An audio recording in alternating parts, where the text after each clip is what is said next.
Ladies and gentleman, ಚುನಾವಣಾ ತಂತ್ರಜ್ಞ ಜನಸೂರಜ್ ಪಕ್ಷದ ನೇತಾರ ಪ್ರಶಾಂತ್ ಕಿಶೋರ್ ಈಗ ಸಂಕಷ್ಟಕ್ಕೆ ಸಿಲುಕಿದ್ದಾರೆ.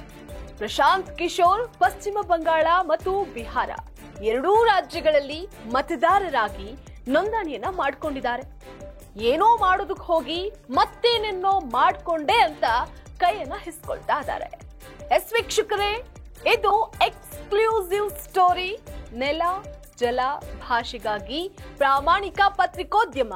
ನೀವು ನೋಡ್ತಾ ಇದ್ದೀರಾ ಫೋಕಸ್ ಟಿವಿ. ನಾನು ನಿಶ್ಚಿತ.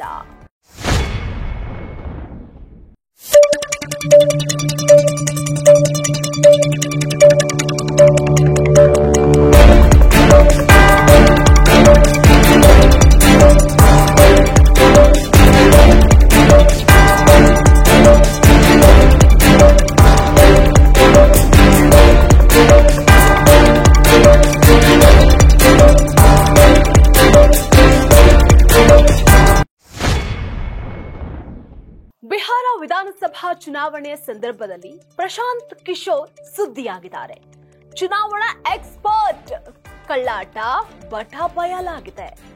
ಎರಡೆರಡು ರಾಜ್ಯದಲ್ಲಿ ಮತದಾರರ ನೋಂದಣಿಯು ವಿವಾದಕ್ಕೆ ಕಾರಣವಾಗಿದೆ. ಆಕ್ಷೇಪಗಳಿಗೆ ಇದು ಗುರಿಯಾಗಿದೆ. ಬಿಹಾರದ ವಿಧಾನಸಭಾ ಚುನಾವಣೆಯಲ್ಲಿ ಜೆಎಸ್ಪಿ ತನ್ನ ಅಭ್ಯರ್ಥಿಗಳನ್ನ ಕಣಕ್ಕಿಳಿಸಿದೆ. ರಾಜ್ಯದಾದ್ಯಂತ ಜೆಎಸ್ಪಿ ಪ್ರಚಾರ ಹಾಗೆ ಅಭ್ಯರ್ಥಿಗಳನ್ನ ಗೆಲ್ಲಿಸುವಂತಹ ಉದ್ದೇಶದಿಂದ ತಾವು ಚುನಾವಣೆಯಲ್ಲಿ ಅಭ್ಯರ್ಥಿಯಾಗಿ ಸ್ಪರ್ಧೆಯನ್ನ ಮಾಡೋದಿಲ್ಲ ಅಂತ ಹೇಳಿದ್ರು ಕಿಶೋರ್. ಅದರ ಮೂಲಕ ಚುನಾವಣೆಯಿಂದ ಹಿಂದೇಟನ್ನ ಹಾಕಿದ್ರು. ಚುನಾವಣಾ ಸ್ಪರ್ಧೆಯಿಂದ ಹಿಂದೆ ಸರಿದಿದ್ದಾರೆ. ಆದಾಗ್ಯೂ ಅವರ ಮತದಾರ ನೋಂದಣಿಯು ವಿವಾದವನ್ನ ಸೃಷ್ಟಿ ಮಾಡಿದೆ.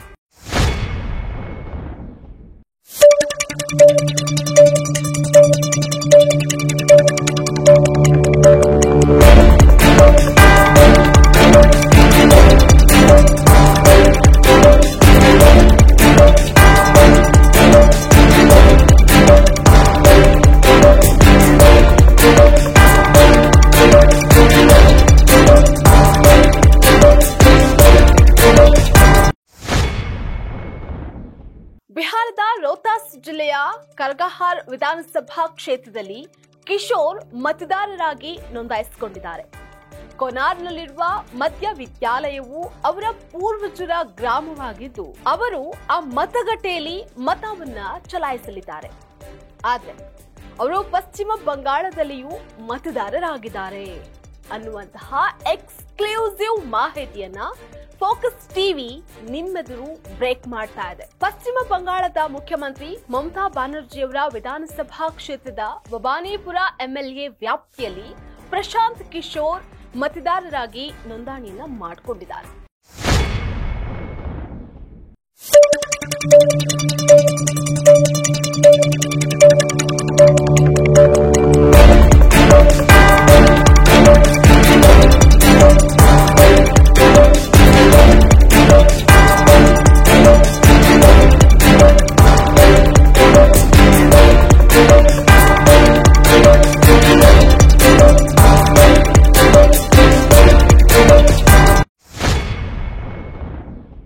ಬಂಗಾಳದಲ್ಲಿ ಪ್ರಶಾಂತ್ ಕಿಶೋರ್ ವಿಳಾಸವು 121 ಖಾಲಿಘಾಟ್ ರಸ್ತೆಯಾಗಿದೆ.